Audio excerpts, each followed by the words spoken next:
What up fellas, Paulie in the building, what's happening? Welcome to the video what I learned from working 75 hours per week in the United States of America.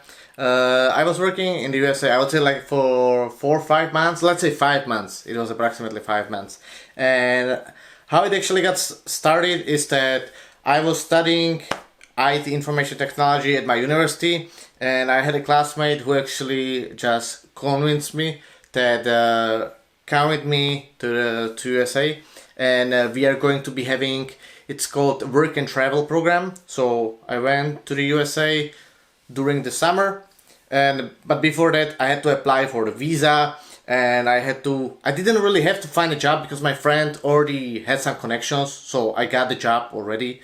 And I was working in one amusement park in New Jersey, and I would like to just talk about a little bit about my experience and how I just perceive the whole US culture from the perspective as a Eastern European who traveled around and studied in more countries. And I think it's going to be quite interesting for you. So in a nutshell, the visa approval program or the visa approval process was not really complex, and we had to like fill some website forms, some papers or whatever, and then I had to prove that I actually found a job. And we had like an agency that just like we needed to pay them fee, like I don't know, 300 euros or something like that, or 200 euros, I don't remember, but nothing really that complex, so that one was kind of chill. Then I had a ticket and whatever.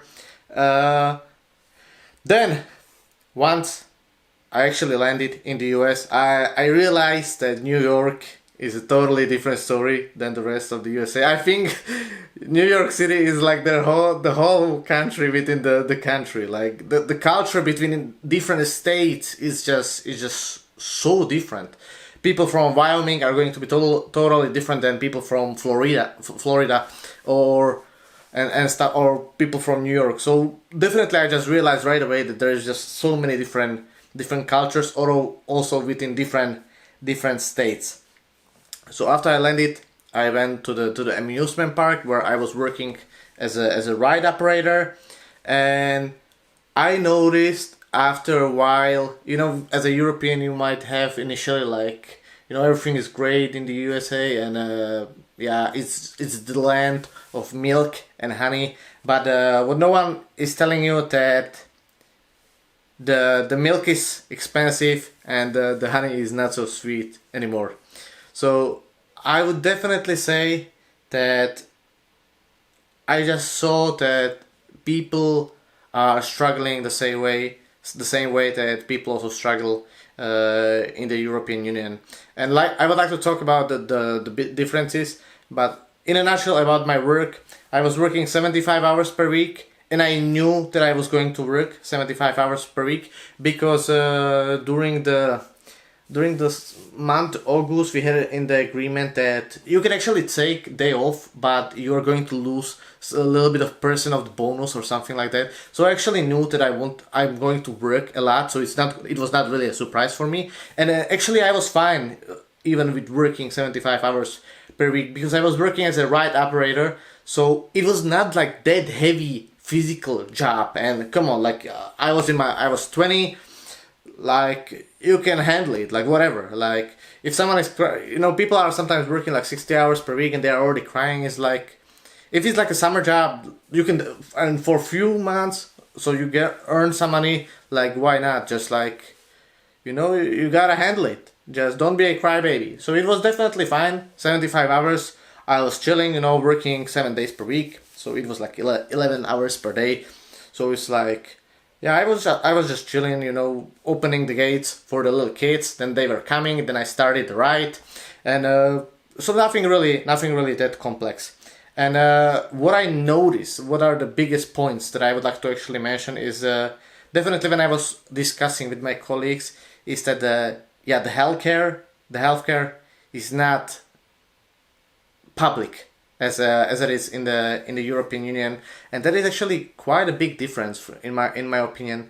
So I can understand that if you are not paying, let's say that you are not earning a lot of money, and if you don't pay a private insurance for your healthcare, for your health, and you basically are going to be injured or you're going to be having some, I don't know, some disease, I can definitely understand that this might be a really big issue for you. And I understand it also that why some people would just not go to a doctor if they are sick, because they are not insured, because they don't earn a lot in the first place. So now they would need to pay for the whole I don't know, operation, or for the whole treatment from their pocket. And sometimes it's not possible, because there is another thing that I want to talk about is later, the education. And the education, especially the higher education, so the universities, are not free. And I just noticed that people are so much in debt. And it was crazy, because for me, in European Union, in most of the countries in Europe, the universities are free, and sometimes you are even getting paid to go to the university. I will make another video on how I was getting paid to go to the university, because yeah, that is just such a strong polar opposite between these two worlds, where somewhere you need to be like taking a loan for 15 years to even like get the education, and on the other side you're actually getting paid to go to the university. Is just so crazy to me. And that was definitely more obvious to me. And maybe I knew about it back then slightly, that I heard somewhere that, oh yeah, people in the US, they need to pay for their studies, but I was not so aware of it until I came there, and I was actually talking to my colleagues and to my friends there. And one thing that I would like to also point out is that I think that the USA can be really a great place if you have money and you are successful. But I can definitely understand that it can be a little bit tough if you just don't have the best paying job, and let's say that you're just a simple person who is like having like a regular, not a fancy job within like IT industry. So I definitely understand why it can be tough. And then once you have children, the thing is that if you, of course, you want your children to be having a better future than you. So what you're gonna tell them? You're gonna tell them that they are supposed to be getting education. So you will send them to the university, to the best university that you think. But the problem is that the tuition fee can be 20, 30, 40 grand per semester or whatever, or I don't know if for 2 semesters or whatever. But I know that some people just graduate and they are like $200,000 in debt after their studies, which is just mental. Like you can have a house, but you have nothing. You just finish, you have a piece of paper, and you just have quite a lot of debt. So that is actually kind of tough. What I like in Europe is that, let's say that your family is not earning the best money. Okay.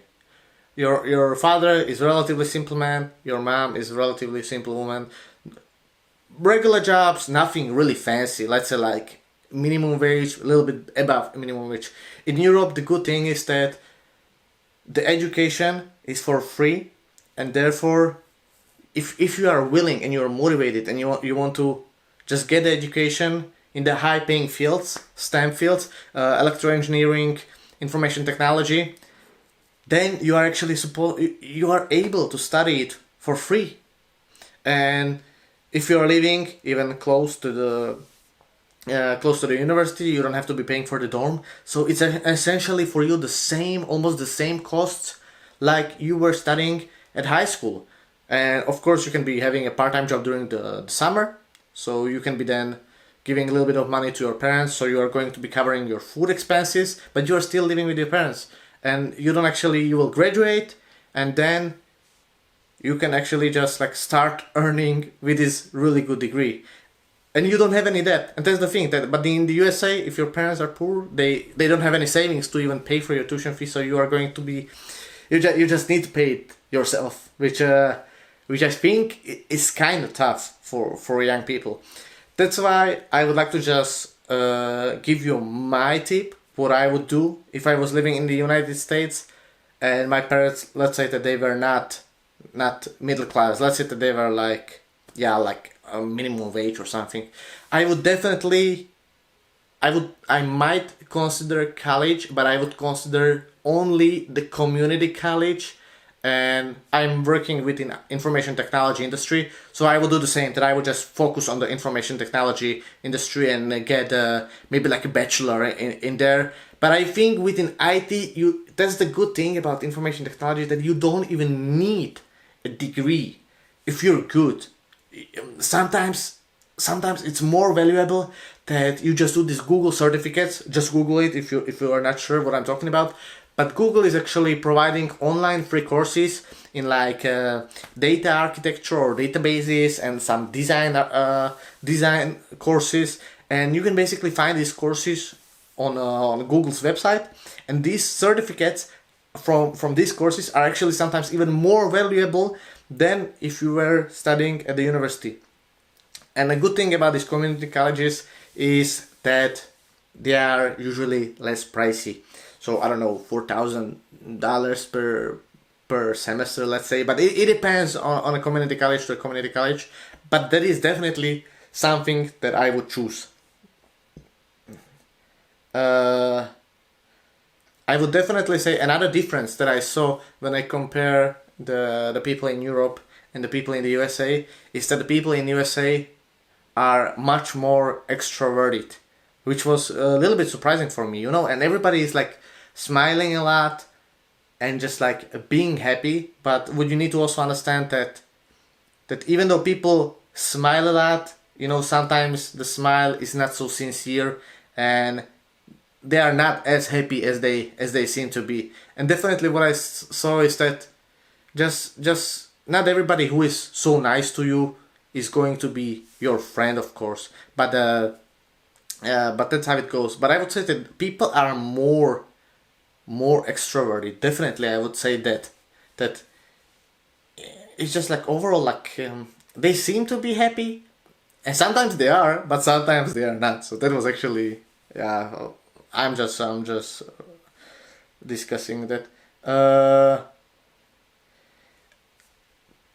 Another point that I noticed, and this is going to be maybe a little bit biased because it was mostly in New York, but I saw definitely a lot of homeless people, and there might be a reason for that is that, well, they might just like fallen into this trap of debt.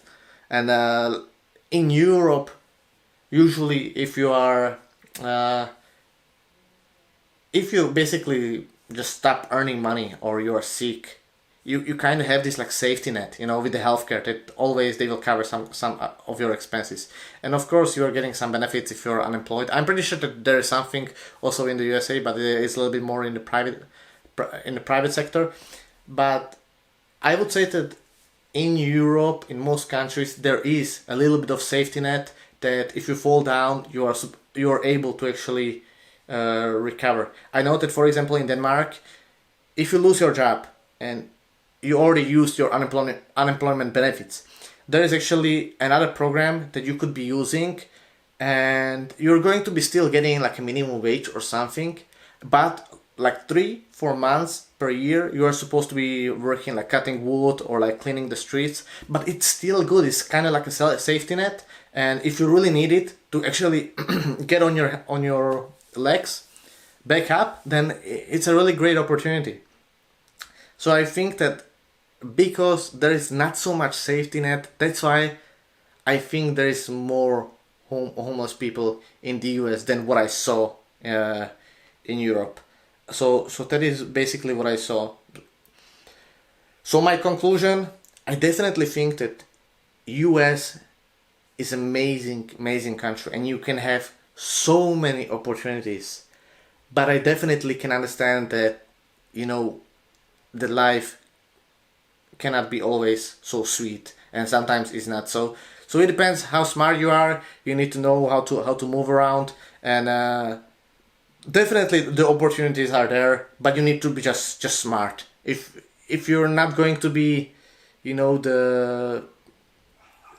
you're not going to be paying your insurance, and if you're not going to be getting some education, or you're not going to be paying working in relatively well-paid jobs, and you're going to be just living minimum wage, I think it can be kind of tough, in my opinion. But what do I know? fellas, please just remember that this whole video is completely subjective. I'm just giving you a little bit of my points. I'm open always for discussion, so please feel free to write me in the comments what you think about this video, about my points. But I definitely am thankful for this opportunity, and I'm definitely thankful that I could work in New Jersey in this amusement park. It was definitely a great experience, and for 4 or 5 months, even though I did not learn a lot from the job where I was just like pressing a button, I learned a lot like in other way.